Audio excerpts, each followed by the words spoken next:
Hi all, welcome to Blasters arena. Kerala Blasters ഈ സീസണിലെ അവസാനത്തെ മത്സരവും ഇന്നലെ കളിച്ചു കഴിഞ്ഞു. 1-2 ഗോളുകൾക്ക് ഗോവയെ പരാജയപ്പെടുത്തി.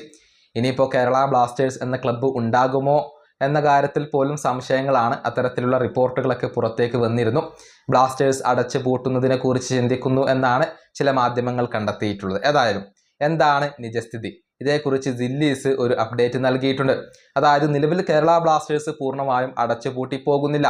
മറിച്ച് അടുത്ത മാസം 1 മുതൽ എല്ലാ പ്രവർത്തനങ്ങളും താൽക്കാലികമായി കൊണ്ട് സസ്പെൻഡ് ചെയ്യുകയാണ് ചെയ്തിട്ടുള്ളത്. ഇനിയിപ്പോൾ ISLന്റെ കാര്യത്തിൽ ഒരു ക്ലാരിറ്റി ലഭിച്ചാൽ മാത്രമാണ് കേരള ബ്ലാസ്റ്റേഴ്സ് അന്തിമ തീരുമാനം എടുക്കുക.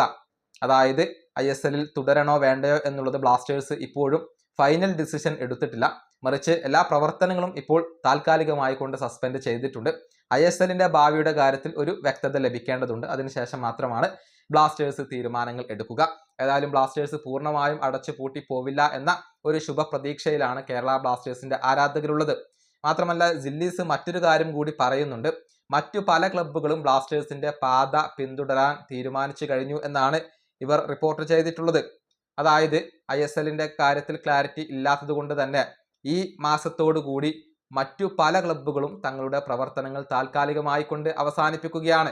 ബ്ലാസ്റ്റേഴ്സ് ചെയ്ത പോലെ എല്ലാ പ്രവർത്തനങ്ങളും സസ്പെൻഡ് ചെയ്യുകയാണ്. FC ഗോവ ഉൾപ്പെടെയുള്ള ക്ലബ്ബുകൾ തങ്ങളുടെ പ്രവർത്തനങ്ങൾ സസ്പെൻഡ് ചെയ്യും എന്നാണ് റൂമറുകൾ ചൂണ്ടിക്കാണിക്കുന്നത്.